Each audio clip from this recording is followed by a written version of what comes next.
when they get here. So, okay. Oh, well, throw it open. It's a general mentoring session. So anything you'd like to talk about or ask, feel free to go ahead. Just a quickie, do you have a subject matter for the conference that you're going to be doing next month? Because we'll be in South Carolina. Yeah. Difficult to say because it depends on who's there and what I end up talking about. But generally, it will be around sonship, calling people to sonship and engaging people in sonship and activations around sonship and that stuff. I will be sharing some things I've probably not shared before because there's always stuff coming up. So yeah, I mean that's the general theme. But until I'm there, sat with the people and see whatever gets drawn out of me, I'm never quite sure what I'll actually say, which is usually when I'm in those environments. I never quite finish anything that I start because it just ends up going where it goes. But that's okay, and I'm obviously open for questions and things. So yeah, the general theme will be sonship and engaging, in the relationship side of the love of God, and then where that leads. So we might get onto some expanding consciousness and stuff, perhaps. Okay, just wanted to check in. Yeah, I'm going to be hopefully doing some stuff on the oracles of God, and rest, which I think are very, very tied into our identity as sons. So yeah, so, there you go. Well, Mike, how are you this fine morning? I'm very good, thank you. Just want to start by saying that we're here, we're having a wonderful time and in the Lord. And I did have a dream about you, not about you, but us. Yep. Yeah, I thought it was quite interesting. And basically, we're at a location, maybe a convention site, and we ran into one another there, and you reached out and touched me, and you said, "I'm going to this room." It was a classroom you were going into. And there were some matters I was attending to and had to complete. And then suddenly I heard on the loudspeaker your voice, and you said, "We're studying Revelation chapter 12, verse 2. So, Okay. I don't know if that's going to be in your Okay. on your agenda at all. It may be. It may be now. Oh, okay. Yeah. I heard it twice. So, yeah. Yeah. Yeah. I mean, dreams are interesting, aren't they? In terms of, is that dream, in a sense, is that dream relating for you? Mm-hmm. Or is that dream relating for you, for me? And that's when, these things are, and it can be a mixture of both, of course, in essence. But teaching on Revelation is not something that I've do very often, simply because most, I believe, is actually already taken place. But when you've got that whole issue of Revelation 12 to the child and being in labor and giving birth, that can always be referenced to what God is doing at any particular time in giving birth to new things, which often does come out of pain. It's like labor. It's not. I've never found anything's ever been birthed particularly easily in anything, really. You either it has to change you, or things have to change for you to enable you to do things. So I'm always looking at new things being birthed, and I guess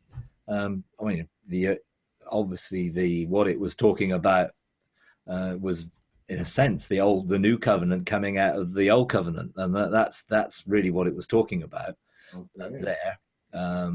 And you have the 12 stars referring to the 12 tribes, or it's all that type of imagery, because it's obviously very symbolic in nature.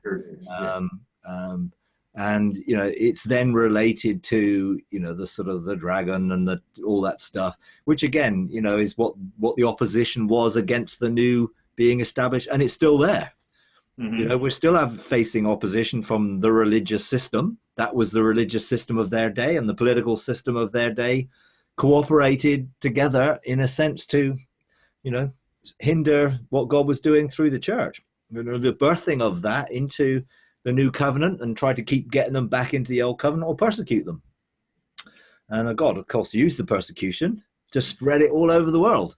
Hence, because they didn't actually listen to his instruction in the first place to go into all the world, they stuck in Jerusalem, because they were stuck to, well, the temple's here, Sure. and eventually it's like, okay, well, I'm going to remove the temple from here, full stop. So you have no choice to go and be the temple. That's the reality. We are the temple. Every one of us is a temple. Therefore, wherever we are right throughout the earth, we are a actually new covenant temple of the presence of God living within us and all of that nature. So, it's one of those sort of things where you look at a verse like that and you think, well, I could probably find 50 things to talk about on that verse, all coming from, some of them totally out of context, because Jesus often takes things totally out of context, and some of them in context, but I do believe that we are in a process of bringing something to birth, which is actually a revelation of the truth of actually who we are as the children of God, sons of God in sonship, and the authority of sonship into the earth. And of course, that's not an easy thing. And there's a lot of opposition all the way around to us coming into our authority as sons, because we rule. And the political systems of the world seem to think they rule. And they do in some sense, but actually they're not the highest rule. And if we're ruling from heaven, we're ruling above that.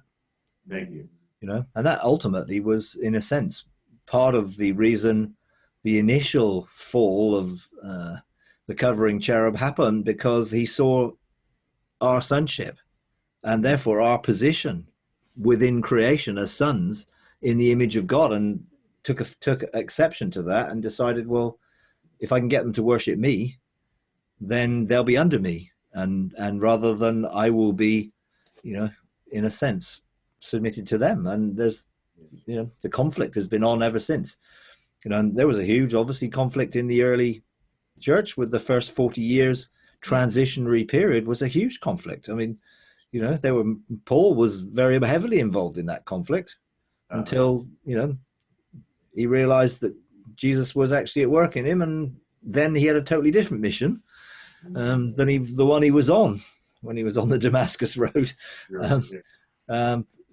And although I believe in the Bible, as it's been, prophecy is fulfilled and then it's completed, the God of the prophecy is the same God, and therefore he's continually speaking to us today. Yes, he is. So in that sense, I don't believe in a historicist view that it just gets repeated and repeated and repeated through history as such. But I do believe that God is actually always at work to reveal himself and unveil his sons. And we're in that place today where that's actually quite difficult, because, the religious opposition, as well as other opposition to, what God's doing. And particularly, in the whole issue of doing this together, and being one family, and, not being separated into all these diverse groups that effectively, all have their own version of truth, rather than there being, a consistent, we are the families of God, and we're coming together to represent God on the earth, and to see heaven come on the earth, and to see creation respond to our sonship, and so there's so much opposition by setting up factions and partitions and divisions and strife and enmity all over mostly doctrine, which the early church didn't have. They didn't have so much of that, but what they did have was actually opposition from the old stopping the new. But I guess that's always been the case ever since. Everything that God has tried to do to bring about something new, the old order has opposed it, all the way through. And every move of God we would see, which has looked to restore truth has had the opposition of the last group. And you could have that with, the sort of Anglican church coming out of the Catholic Church. And then you have the Methodists, weren't too happy with the religious system. So they started the Methodist Church. And then, you had some more stuff coming along. You had the Brethren actually said, well, we don't like both of these institutions. We're going to set up something different. And so they sort of came out, and then the Holy Spirit started to move, and then they didn't quite like that. And then you had the Pentecostal move, and the Methodists and Anglicans didn't like that. So you all the way along the line, you've had this conflict between, well, we are the defenders of the truth. We have it. We are right. Yeah. And well, these new things aren't. And I remember when we moved here to establish the church here, there was a huge suspicion from the institutional church about what we were doing. Now, I can understand it because we were pretty wild in those days, and there were some pretty wild manifestations and things. But eventually, once you got relationship, there was a whole lot of, actually asking one another for forgiveness for attitudes and fear. And so some of my, best friends became Anglican people. And I've worked with them over the last 20 years a lot because we have the same heart. We don't do things the same, but the suspicion of the old for the new only can be broken down through relationship.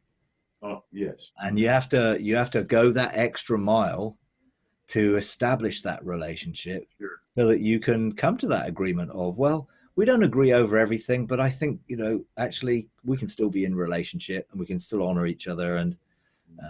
And our overall heart is to see the kingdom of God established, and therefore some of the details of that, well, we can leave that up to God. It's like a relationship comes out of some measure of love. Oh, absolutely, it has to be, and an unconditional love as well. And otherwise, it isn't really love, And that's the real essence of what I think God is trying to reveal. That if we're living in that unconditional love ourselves, we're living in rest, trusting in the provision that in relationship that He has for us, which is the provision of the cross, and that is provided. And we're trusting and rest in that provision, then we're not having to do things our own way in our own strength, and we don't need to fight over methodologies or technical issues of things, because we're at rest in what God has provided, and that takes you into a deeper revelation of love and experience of love, and realize then if we're loved unconditionally and it isn't based on our performance, then we can't actually measure our love towards other people based on their performance. Okay. Which means we'll stop trying to tell everyone they're wrong and trying to help people realize they're included, and God wants to bless them. We've set up a whole thing of telling people they're outside and you've got to do this to get in. And in reality is they're already inside and they don't know it. And if we can give them revelation that they're already included in what God has done and what Jesus did on the cross, then they won't have to perform either. They can just receive the free gift that comes through grace. And faith is not something you have to then generate yourself. Faith is the automatic response when you've encountered the love of God. It's like you believe it because you've experienced it, and it's not nothing that people have experienced anywhere else when you really genuinely encounter the love of God, because it's liberating and doesn't put you back under the bondage of the old performance orientated, well, I've got to please God and I've got to measure up to some sort of standard, or and I've got to do these things for God. I've got to be obedient. Yes.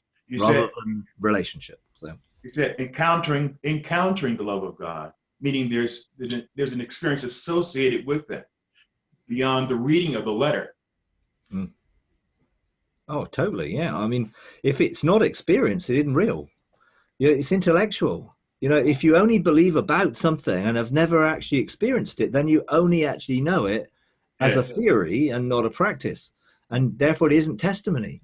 Testimony only comes by personal experience.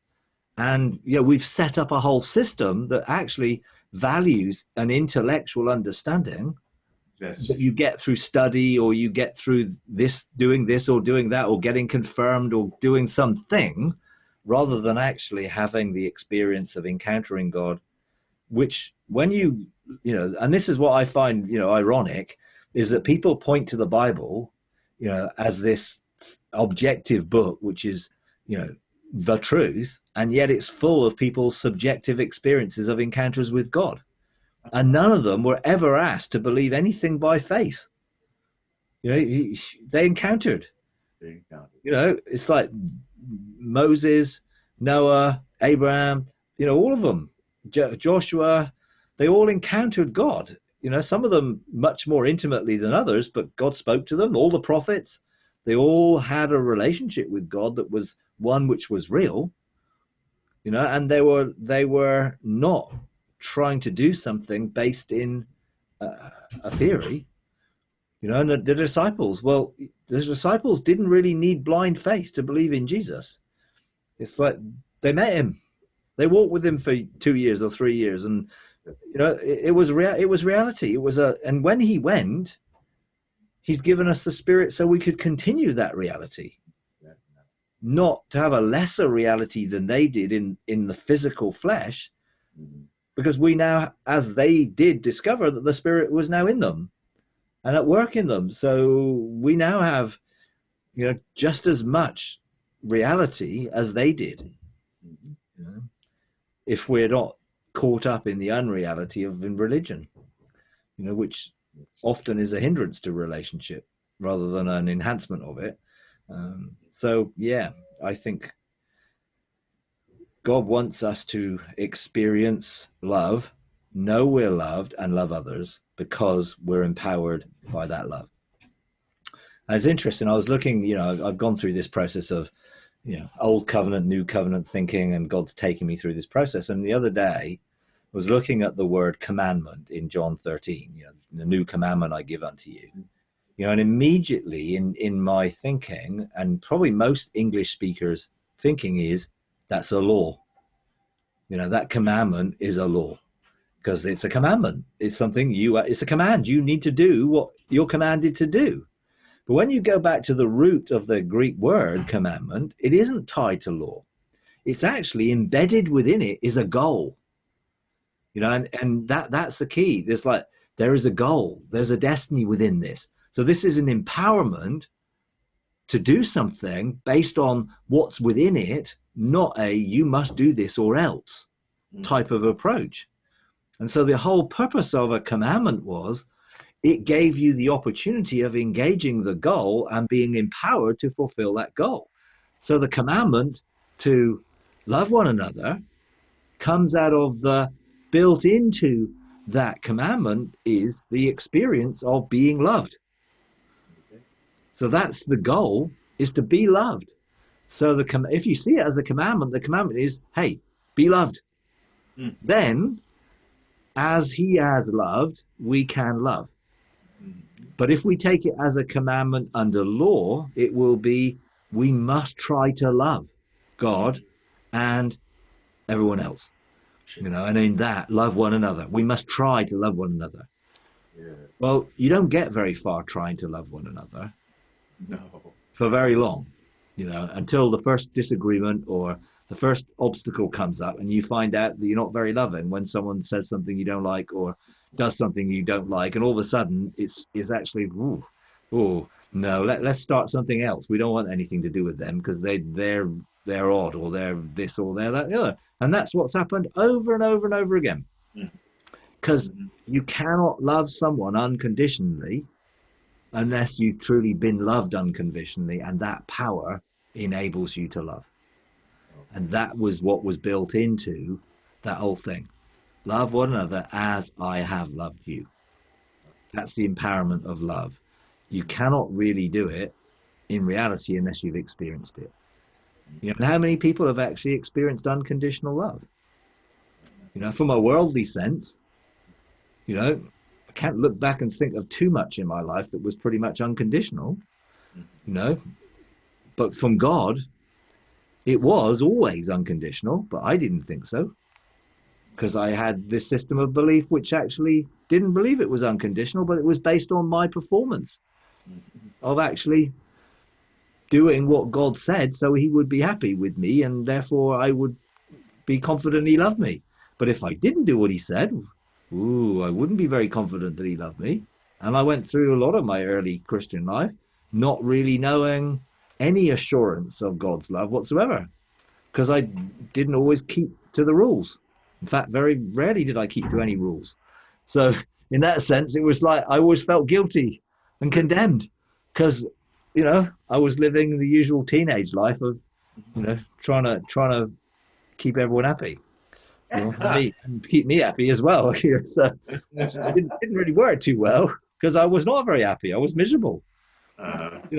Before I became a Christian, I was probably more happy than what I was afterwards, in a sense, because before there wasn't any, expectations on me. And then afterwards, all of a sudden, it was just like, there's all this stuff now I'm supposed to do and be and do and attend and do this and do that and do the other, So, unconditional love is the key, and God wants us to know it. And that will empower us to live a very different life. Mm-hmm. And I think treat people so differently than what the religious system does, and accept people as they are and encourage them to become who God called them to be.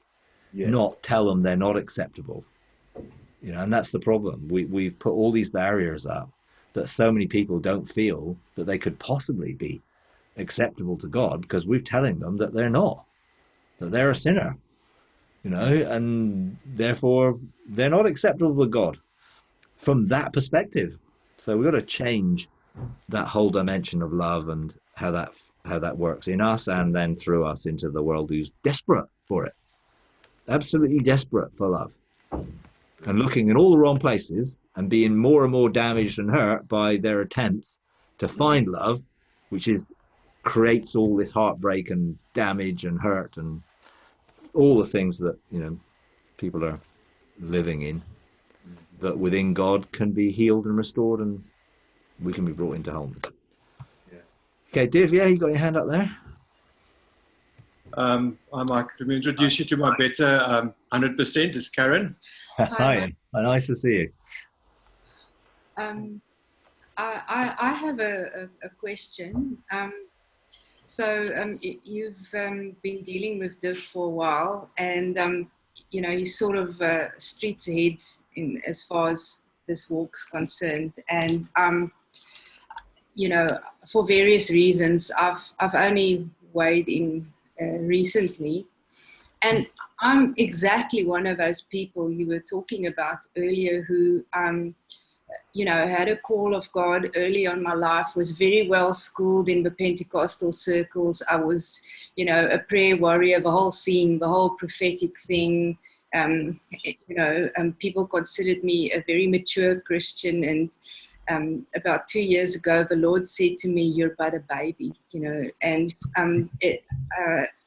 it was such a huge shock to me. And so my battle has been, I've been hiding behind things like I have an illness and so on. And so I've been saying that, I can't do the things that I've been doing and so on.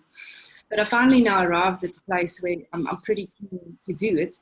But the Lord has stripped me of my old abilities in approaching him. Through somebody preaching or reading the Bible, or, a fantastic podcast by yourself or Justin or somebody.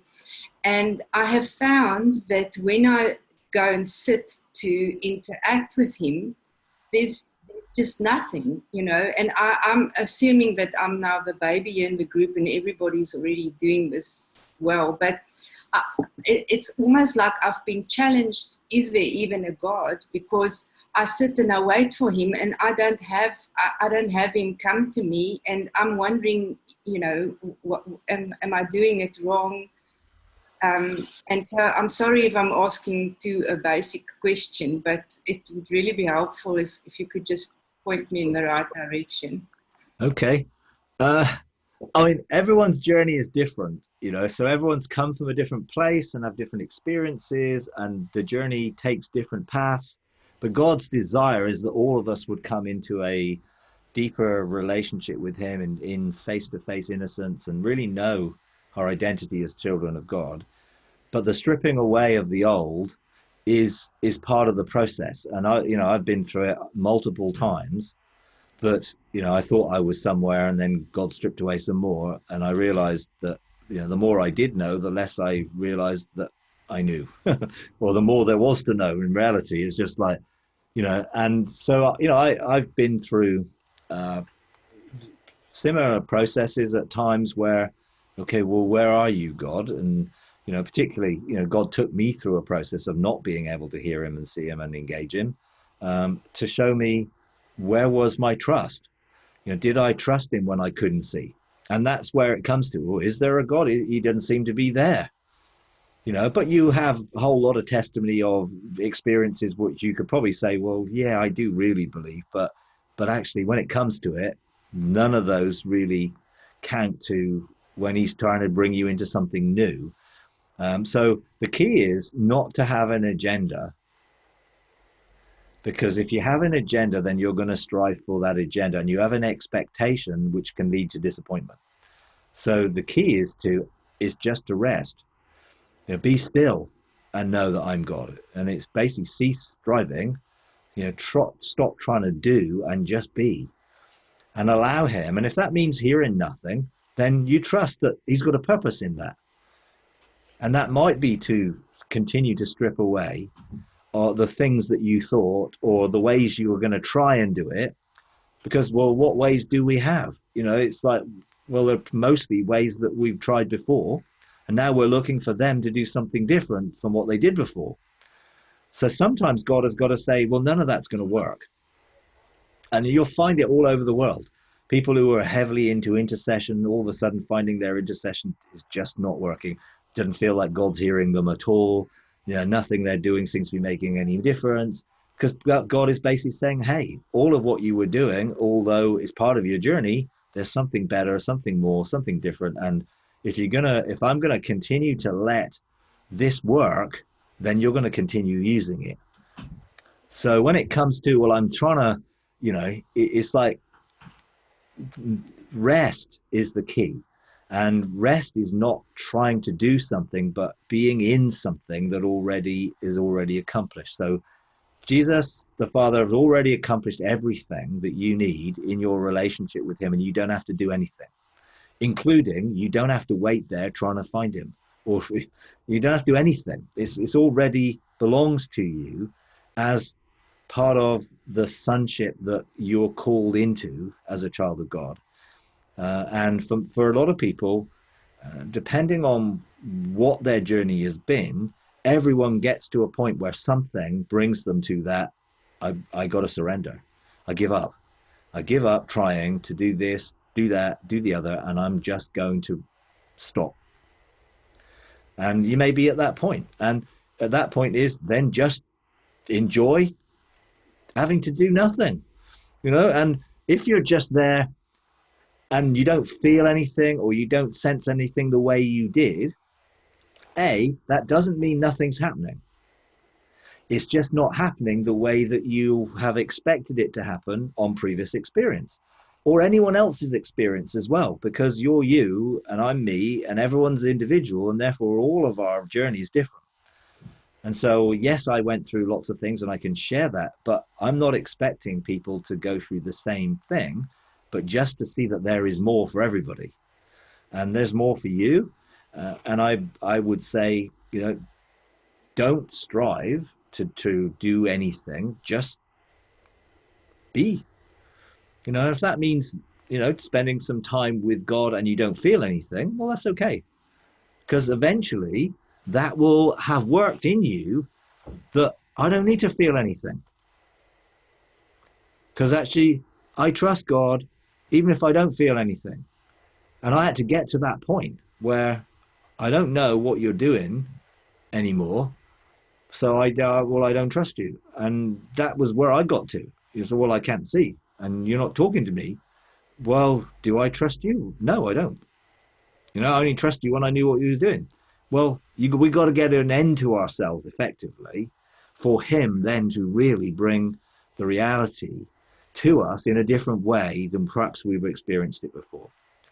And, you know, what, depending on what you like to do or what you did do or whatever, you know, God may take you on a completely different route, or he may just completely transform what you did before in a different way. And all of a sudden you'll find this is different. Now, I didn't know I was on this journey. So I didn't know, you know, that I was sort of going through a whole series of processes of maturity and everything else. I didn't really know that. It was just my journey. So, because I didn't have anyone to talk to about it, and I didn't have anyone who knew anything that was going on anyway. So I just had to keep, in a sense, just, I guess, coming to the end of myself over and over again until I got to the point where it was the end of myself and I totally surrendered and gave up. And so, you know, I went through a stage of, I learned to meditate in the Word of God, and that was helpful. And I learned to hear the thoughts of God, and, you know, and that was good. And then that took me into conversation with God, and I was able, but that took me years. You know, I can say it in a sentence, but people, you know, I was replying to someone's email today, just sort of because they were saying, well, I can't see, and I'm trying, and I in working for me, and I don't know why, and can you help, and, you know, can you give me ministry? And I was like, you know, well, you know, I went through years of just perseverance, and, you know, at that point in time, well, okay, I'm just gonna wait and see. And, you know, and it took me several years to be able to confidently hear the thoughts of God, and that was only through the Bible. And then, you know, another year or so to get outside of the Bible into, well, God can speak to me in any way, and particularly in conversation, you know. And then another period of time of then seeing and actually having some sort of visual type of experience. Again, it took me several years to really, that will become confident in that. So, you know, it isn't a sprint, and it's not even a race. It's just a journey that everyone walks in their own way. So, you know, just relax. And if you're feeling, well, I need to do this, or, you know, or you feel in any way guilty of, well, I'm not doing anything, well, all of those things are all part of the process of getting to the end of those things and realizing, you know, that, and this is what God said to me in the thing, when I was really struggling with the same type of things. It was like, you know, I don't need your assistance, just your surrender. So I'm like, okay. Well, you know, but then well, how do I surrender? And, well, I'm trying to surrender, and I don't know how to surrender. You sort of can go round and round and round in it, yeah, but your spirit will be engaging in a way perhaps that your physical and soul senses aren't at this point in time. And that's okay. Because eventually, when you're there sitting in the presence of God and you don't feel it, and you're not sensing it, and you're not hearing anything or seeing anything, your spirit will be. And it will be building up a deposit of all of those times that you are engaging God, because you're engaging by faith. You know, you sort of engaging because you believe he does reward those who engage in by faith. Because I guess you've got some scriptural background to a lot of things, like most of us do, have some things that we base life on. And he will always honor when someone comes to him, but not in the way often that they think. And therefore for you, I think it's a matter of just resting, and don't strive for anything, and don't try to do anything, and just see what happens, and how easy it is or hard it is for that. And if it's hard, then ask him to help you to deal with why it's hard and what mindsets are behind why it's hard. You know, because what he's doing is looking to renew your mind. He's looking to renew your thinking so you don't have to depend on how you thought before. And renewing the mind is a difficult process. You know, for most of us, we don't even know what we actually think. We just live, you know. And then when that gets challenged, we find that some of the issues of our thinking, of feeling, and, you know, whether we know God loves us if we don't feel it, or whether do we trust God when we're not hearing. All of those questions get asked, and you'll come to the point where you can honestly say, well, it doesn't matter. You know, it doesn't matter whether I don't see or don't hear. I still trust God. You know, and then when you're at that point, then, you know, you'll find that things will begin to open up in a way that you had not envisaged, because he's at work in it all, you know, and he loves you, you know, and that's the key, you know, but he wants to make sure that, you know, you're loved unconditionally and not having to do something for it, whether it be intercession or prayer or all the things we might have done. And sometimes, you know, he will use situations in our lives, significant points, to bring us to that point where we are able to surrender. You know, so, you know, there's no real right or wrong answer to any of it. It's just you gotta go with the flow of where you're at, and not try. You know. And there's nothing wrong with sort of talking to God and saying, well, you know, I would really love to be able to know your unconditional love, you know, and be honest with him and be real. And it's like, he can handle our annoyance, anger, sometimes frustration, you know, because he knows what you're feeling. Part of the problem with me was I wasn't prepared to tell him what I was feeling, because I felt disloyal and dishonored to do it, because I was caught up in the religious system. Well, you can't tell God that. Well, you know, because as if he didn't know anyway. But it gets to the point where we can be real and honest with him. So sometimes you might have to say, I am so frustrated with not being able to move forward. And tell him how you feel, because he wants reality. He wants you to be real with him so he can be real with you. And it's okay to be really honest. You know, I said some really direct things to God when I was so frustrated with him. You know, and you know, my soul didn't hold back at that point, you know, because I was at the end of, you know, the rope, really. And it was like, okay, it's like, you know, but actually, once I got it off my chest and sort of was real, it was like, okay, well, where else am I going to go? You know, I think, you know, when Jesus said to his disciples, well, are you going to leave me as well? And they were like, well, where else can we go? You've got the words of eternal life. I mean, it's just, where else am I going to go? You know, and I got to the point where, okay, God, yeah, I accept I can't go anywhere else. So, okay, I'm going to stop arguing with you, and I'm just going to give up. You know, and I thought, oh, great, things will change. Well, it took another 2.5 months for things to change, even after I stopped. Because essentially I was at the point where he said, be still, which I loved being still until he told me to be still. And then I couldn't be still, you know. And then he said, wait. And so after 2 weeks of waiting, that was when I'd had enough. It was like, okay, I give up. I'll just wait. So I thought, oh, great. Well, now I've given up, then he'll do something. He didn't. Next 2 weeks, nothing. Then the next month, rest. Oh, okay. So I used to get up every day, sit in my favorite chair, put my feet up, and just do nothing. And sometimes I'd fall asleep, and sometimes I would just, but I got to the point where I don't need to do anything. I don't need to do anything. So for a month I rested. And then, you know, for the last month in that whole process, you know, he said, well, just wait expectantly, you know.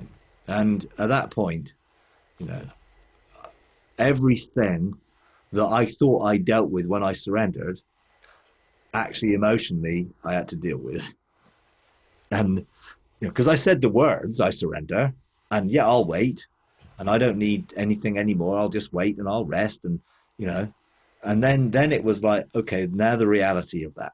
What if nothing that you've ever heard prophesied over you? What if nothing that you ever thought that you were called to do? What if nothing that you ever thought your destiny was involved in ever came about?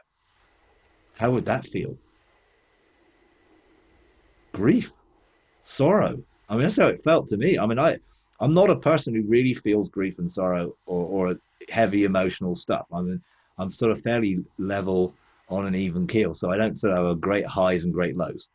But I felt the worst I think I'd ever felt in my life emotionally, because I realized, and because I didn't know whether any of that was going to, it was real to me, that it was the end of it, everything. So, and I went through that feeling grief and sorrow over everything. And I had loads of things because I'd written them all out. I had 68 things that I had expectations that I was going to do in my destiny, in my sonship and everything else, and God would do. And I had lots of these expectations, and it was like, okay,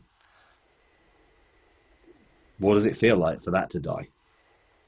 Grief and sorrow, and intense grief and sorrow. It was, I can't say it was pleasant, but when I went through it, and then I realized that he is there to carry our griefs and sorrows and to heal and restore and make us whole, it totally changed my whole relationship with him in a way which nothing else would have done for me.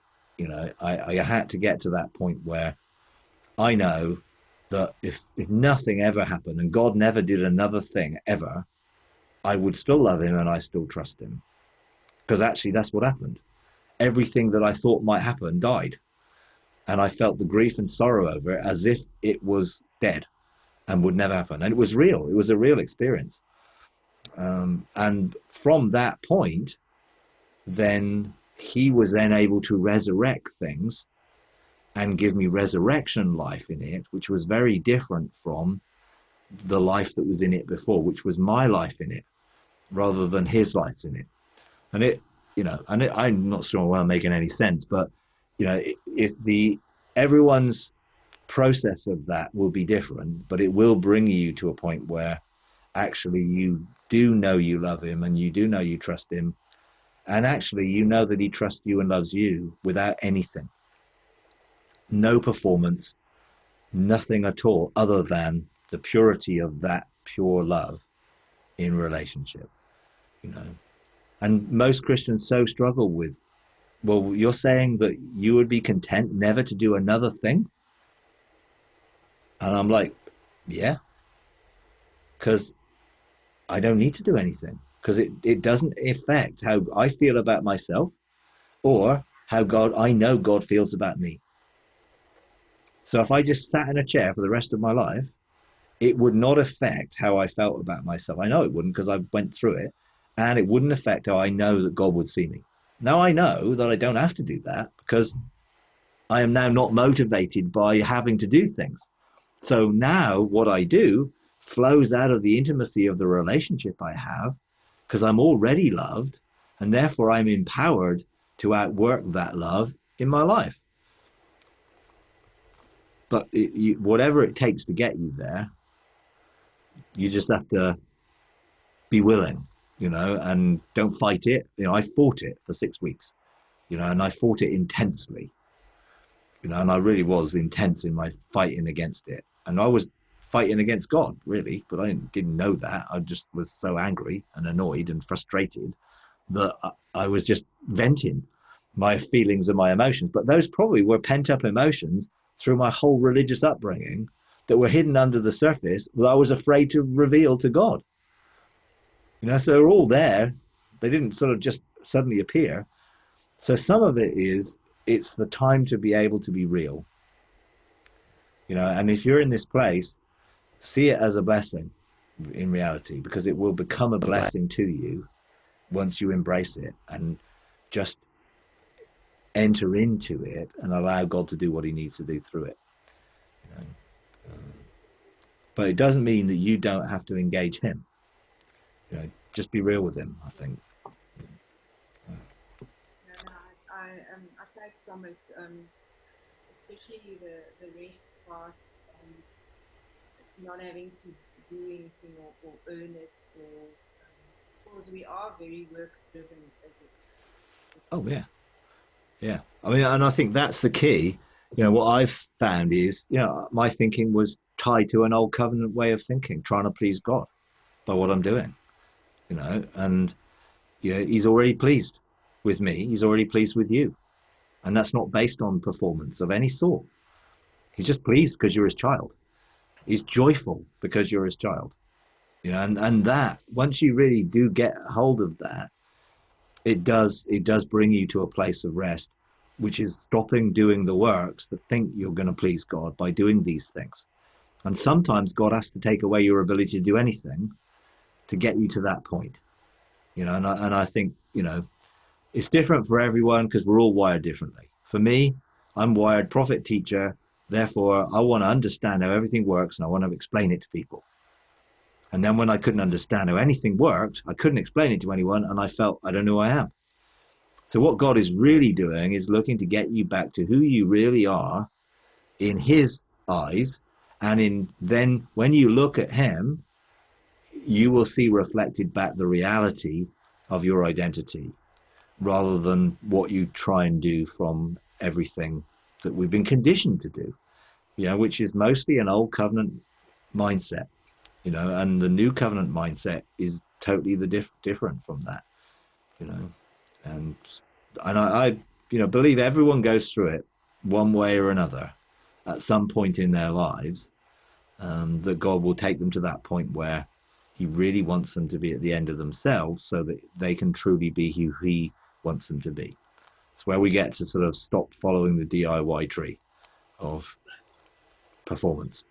And I got friends here who went through a similar process, and one of them's a servant gift, and he loves serving and he loves helping people and whatever else. And all of a sudden, he found he just couldn't. There was no opportunities, and it wasn't happening, and he just felt, oh well, who am I then? Because so much of identity is tied to what we do rather than who we are. And therefore it's when you ask people, well, who are you? And they'll usually tell you what they do, rather than actually who they are, but it's okay. Don't beat yourself up over it. It's okay. It's okay to be where you are, for as long as it takes in where you are, and just rest there. That would be my encouragement. Thank you. Okay. Anyone else got anything they want to talk about?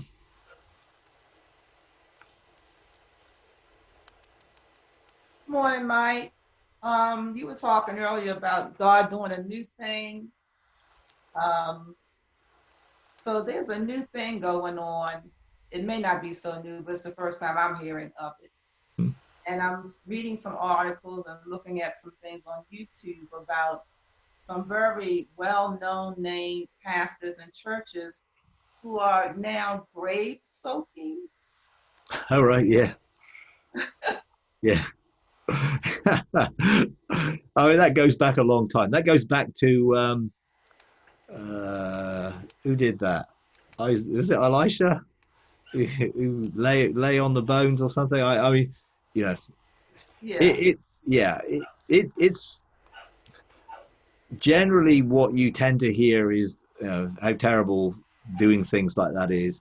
I mean, Benny Hinn was one of the first ones I talked. He laid on Catherine Kuhlman's grave. Yeah. Now, if God tells you to do that, do whatever he says. But don't get a formula of, if I do this, I'll go and lie on someone's grave and I'll get their anointing, or they'll get their mantle passed to me. Yeah. Because then it becomes a formulaic thing that we shouldn't be doing anything by formula. So is there inherently anything wrong in lying on someone's grave if God tells you? No, because there are some biblical precedents for it. But should you just do it because you think this is the new latest fad? No, probably not. But if you have desire to engage the cloud of witnesses who are around us, they might be hanging around their grave waiting for you to come there. I don't know. I doubt it, but because they're in the courts of heaven. But God may inspire you to go there. Sometimes when you go, I like visiting old places. I mean, if I'm on vacation and things, I like visiting, ancient sites and antiquity. And some of them, I've been to Ephesus and I stood where Paul stood. I've been to Mars Hill on Athens and I've stood where Paul stood. And actually, it was quite a profound thing because I went because it was, hey, this is history. Things happened here. These things are still in the ground. The frequency is still there. The memory is still there. Hey, I'm just gonna stand there. No, I can't say Paul turned up and spoke to me, but I did sense a sense of history and my connection to it. All right. And this is the sort of the sense of those people have gone before us and essentially have passed the baton to us to continue this journey. And so I honor that and I honor them and I'm blessed by people in the past and whatever. And, there's all sorts of things like that, which can on the surface appear very weird and they'll get a bad name and you'll get all the criticism and all the stuff. Oh, this is a cult and what they're doing. Look what they're doing now, and I think a lot of it's come out of Bethel and stuff and whatever. But the reality is, it's like, if God says to do whatever he says, I mean, he said some pretty weird things to people in the Bible. Yeah. It's like, I think, was it Ezekiel who was told to lie on his side and naked for years and cook over his own dung or something? And then he was a bit offended by that, so he could cook on animal dung. I mean, it was just like, how many, if someone said that today, they would be locked up, wouldn't they? Like, carted away with the men in white coats, and they'd be put section somewhere, but God said that, so he can say some pretty weird stuff at times. Right. Now it's really important, obviously, to know that it is God saying it. Right. Sure. But I doubt very much God is going to tell anyone to lie on their side naked and then not know it's God. So things like this grave sucking stuff and all that, I would, for me, would I do it? Yeah, if God told me to. But would I do it because it's a good idea or other people are doing it? No. And that's when people jump on the bandwagon of anything. Courts teaching. Oh, well, now the courts is the new prayer and we're all going to do things this way. And it ends up just becoming another formula rather than an actual experience and the encounter, which is God inspired and God wants us to embrace it. So, Sure. yeah, it's been out for a while, quite a while, and if you go back to, Benny Hinn, well, hey, I don't know whether he got some mantle from Catherine Kuhlman or not, but it didn't do him any harm, in that sense. And nor will lying on a grave do you much harm either, if there's nothing in it. So, I know there was a bit of a pun there, but but sometimes God actually asks us to do prophetic acts as a sign of our willingness to embrace something. Sure. I mean, I've done some pretty weird things at times, because God said it. No, I'm not admitting to most of them, but but I have done some odd things because I felt God say. Sure. Yeah. And then I mean, a funny thing. It's like the first time I ever got involved in deliverance. It's like a friend of mine. We were sort of having a sort of move of the spirit, and a friend of mine basically started manifesting on the floor like a snake. And it's like I'd never seen anything like this, and nor than anybody else. And so we're looking at him, thinking, what do we do? What do we do? Don't know. And I had two other friends there, and they were like, well, what do you think we should do? Don't know. So it's like, well, okay, let's stop this, and then perhaps we'll do it later. So we sort of grabbed hold of him, stopped him slithering around, brought him around, and he was like totally oblivious, didn't know what he was doing, and would have been highly embarrassed if he'd actually saw himself. So we said, oh, look, I think something was happening to you. Perhaps we'll meet later tonight and we'll just engage. So we did, and and we started praying. And as soon as we started praying, there he was on the floor, slithering around, and we were like, this must be a demonic spirit. So we thought, okay, so we started, doing what Jesus did, telling it to come out. Well, it didn't, because we didn't have a clue what we were doing. So it was like, and so we're chasing this thing around taking it in turns to tell it to get out with not very little anything, happening. So then a friend of mine, he thought, oh, and he just read a book about Smith Wigglesworth, So he decided he was going to smack him in the stomach and get this thing to come out. So he hit him really hard in the stomach and winded him. So a lot of wind came out of him, but no demon, So after 4 hours of chasing this thing around, and we tried everything, binding it, we started looking at what did Jesus do to the legion. We did everything, and in the end it was like, okay, we got, what's your name? So, and we beat it for an hour about, tell us what your name is. And eventually it said something. So we were like, it said something. we were so shocked.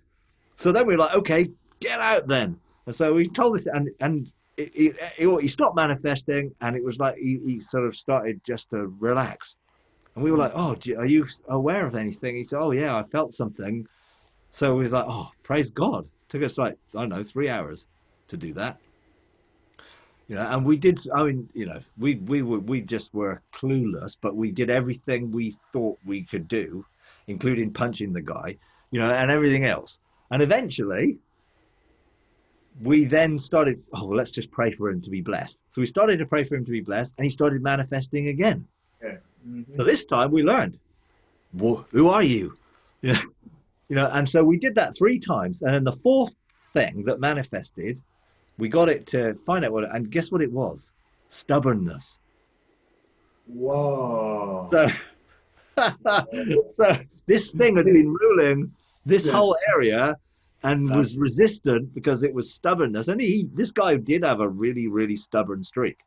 So it was really sort of part of his personality, but we did some things which I wouldn't encourage anyone to do in any sort of deliverance ever. So I very rarely to sort of admit it, but it was hilarious when I look back on it and look at what we were doing, and it was absolutely hilarious. But we got there in the end, and then we learned what not to do. Sure. And I wouldn't encourage you to punch someone unless God really, really says punch someone, because actually it hurt him.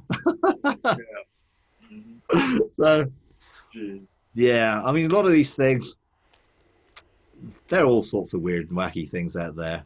Don't dismiss them without engaging God with it, but also don't just embrace it because a whole lot of people are doing something. Only do what you see the Father doing. Sure. That's the key. And if he tells you, great. I'm sure they're having a lot of fun. I mean, and sometimes it's like, okay, are they doing any harm? No.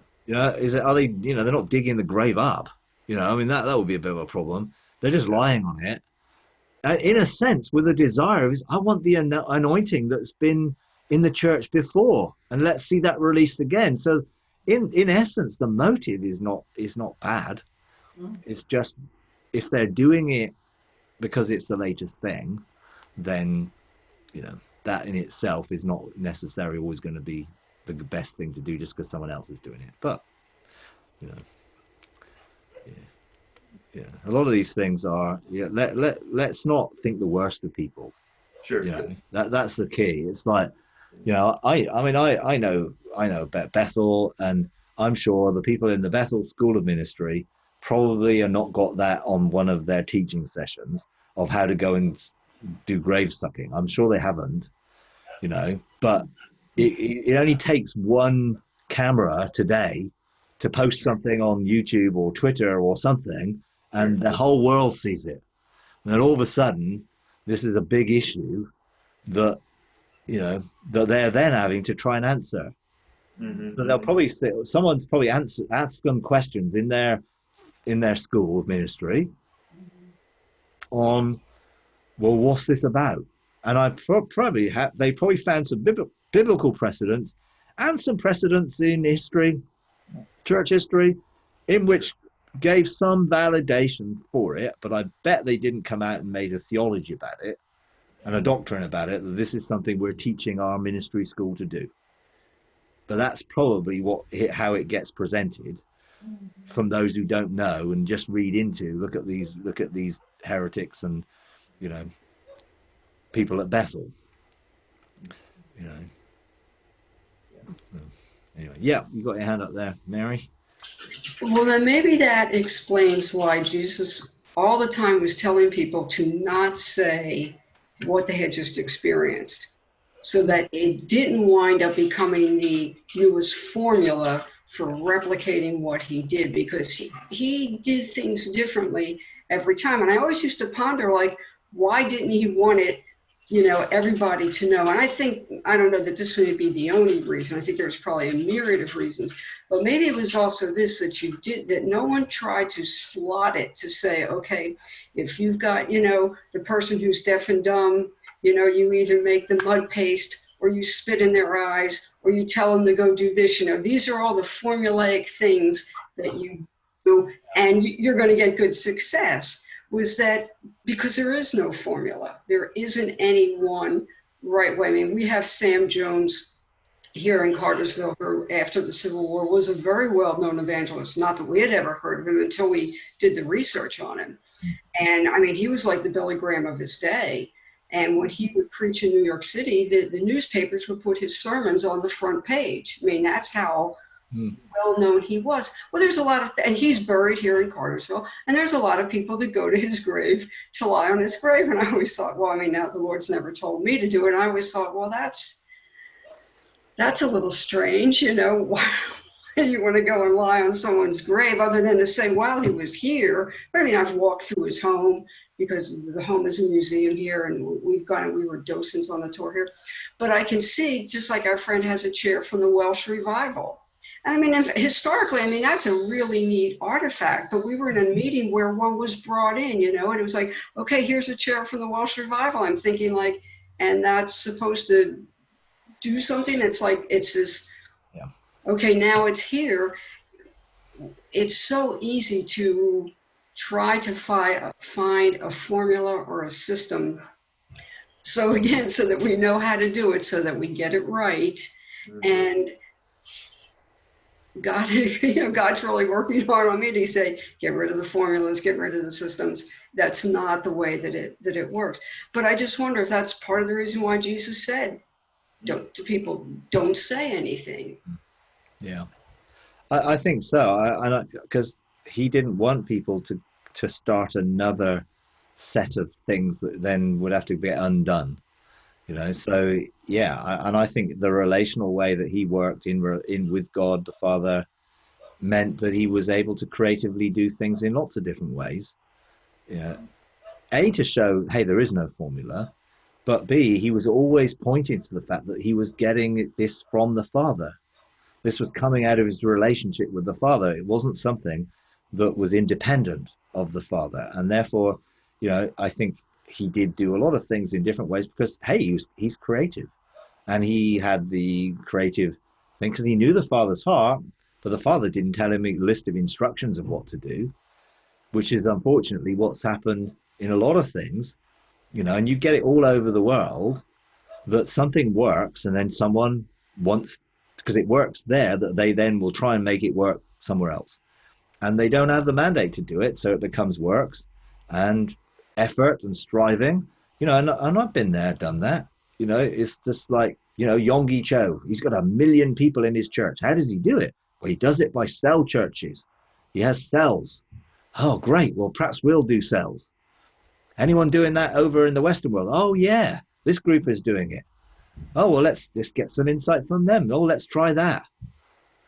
You know, and, you know, people do something, it works, then they usually start sharing what it works, and then they write a book about it, and then they start doing conferences about it, and then everyone tries to copy it. Yeah. You know, I mean, I remember Bill Wilson, the guy who does the bus ministry in New York. He started doing the conference circuits in the UK, Now, all of a sudden, people in Liverpool, and they were all trying to do bus ministries because, well, this is it. This is the new thing. None of them worked to the same degree that they worked in New York, because they were really trying to copy someone else's mandate. And you had the same thing with the transformation videos. Okay. You know, and I remember watching those transformation videos back in, you know, whenever it was, 90s, I guess they were. And so seeing these amazing things and, you know, oh yeah, you know, well, if we have unity between the leaders in our town, then we'll get the change in our community, like happened in Cali in Colombia or whatever it was, you know. And, you know, they all tried to do that, but they all tried to do it by formula. And for most people, it wasn't very successful, although unity is never a bad thing. But, you know, it was not done out of the right motive. It was done because they wanted to see something happen. It's almost like, let's twist God's arm by doing this, and he'll do the same for us what he did there. You know, and you had the other place where they had, you know, 3-foot carrots and fruit that was growing ridiculously big because they did some sort of spiritual warfare. Then everyone started to do that, wanting the same blessing. You know, none of it really worked, you know, because the principle was go and engage God and let God give you wisdom and insight in what you should do, and then it will be successful, not what someone else is going to do. So people just miss the point. And I think it's because people want the quick fix and the easy answer. And, well, these people have done it. Let's not reinvent the wheel. Let's do what they do. You know, and you have the same thing, you know, cell church, G12 church, purpose-driven church, seeker-friendly church. I mean, how many other styles of church, all because this is the new thing. You know, we had people trying to set up seeker-friendly churches in the UK because this was the new thing. And of course they did conferences, and you had, you know, those guys from wherever it was, Chicago, wasn't it? I think the original place, you know, who would come and do these conferences, and everyone would try and do it. And, you know, it didn't work. You know, never really got on the seeker-friendly thing. We were just too out there for that. You know, it was just, we could, you know, we were too out there for any friendly type of thing. We just not that we weren't friendly. It's just the environment was somewhat different and challenging for a lot of people who'd come in and, you know, find people doing various strange things. But, you know, it is true, you know, people want to take the shortcut because it's easier, and the reality, there is no easy shortcut. You know, you've got to find it for yourself. It's got to be worked out yourselves, and then it's real.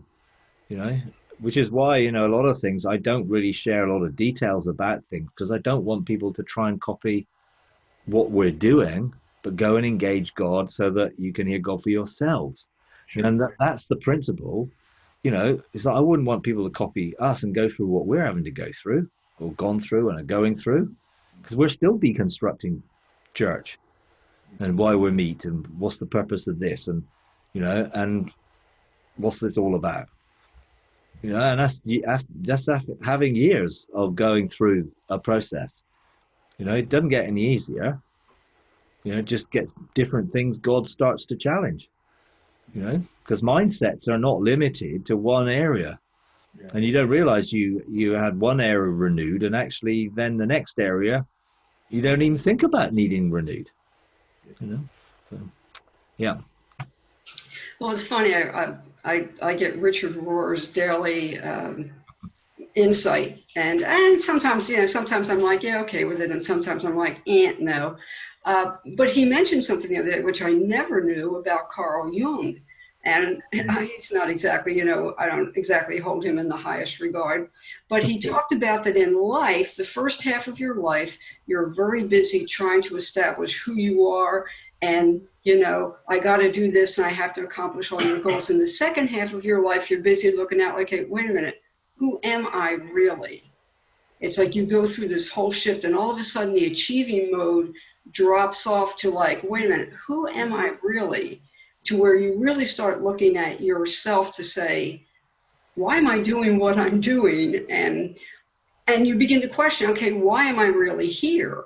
You know, and I think maybe sometimes we as believers, maybe I think that's the stage that I'm in. You know, for the longest time in my walk with the Lord, it was always like, of course, it was always in church. You know, okay, you got to do something. You know, you do this, you do this, you do this, and I can really get on board with that.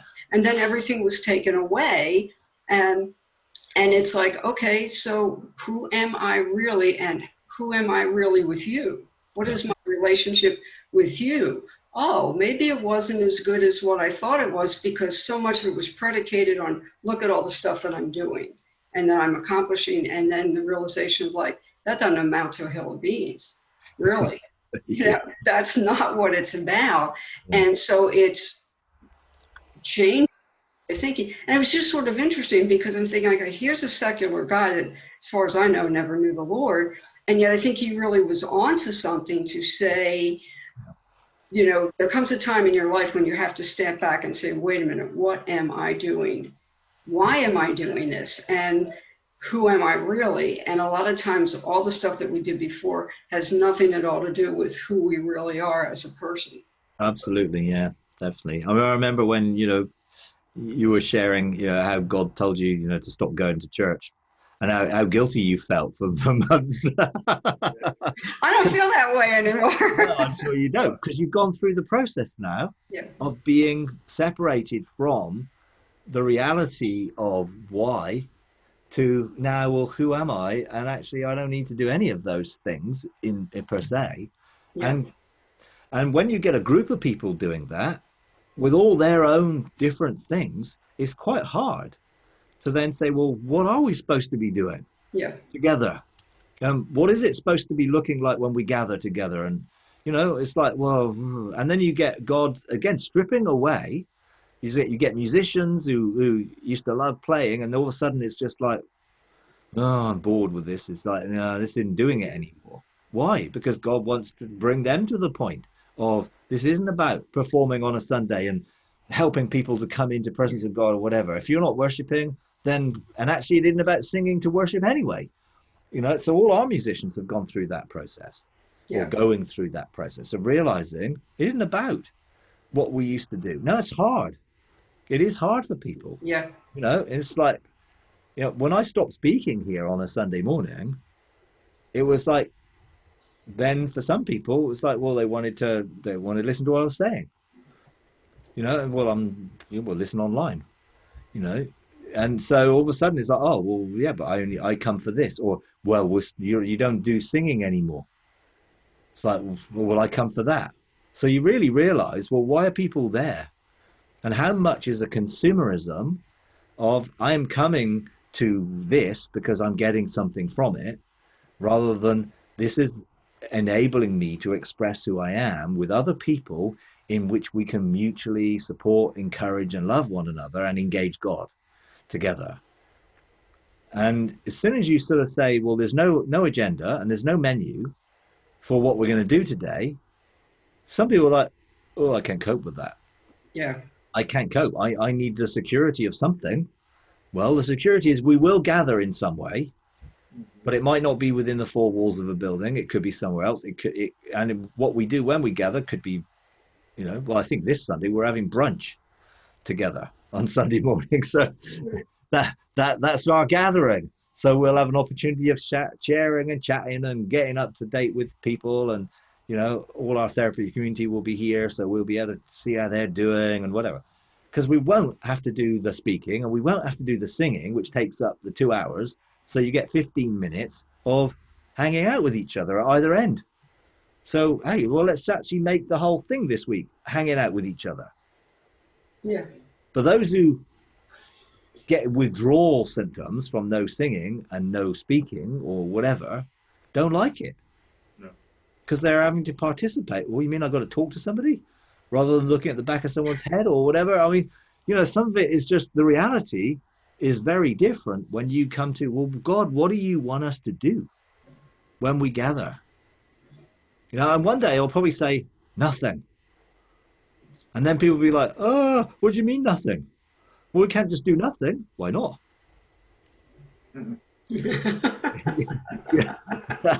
So it is quite an interesting journey when you start to get all of these things deconstructed, and why, as you say, because the question is, well, who am I and why am I doing what I'm doing? Then you could say that corporately. Well, who are we and why we do what we do? Yeah. Why do we call this, and what does that mean? So, but it's fun. I mean, I'm still enjoying the journey.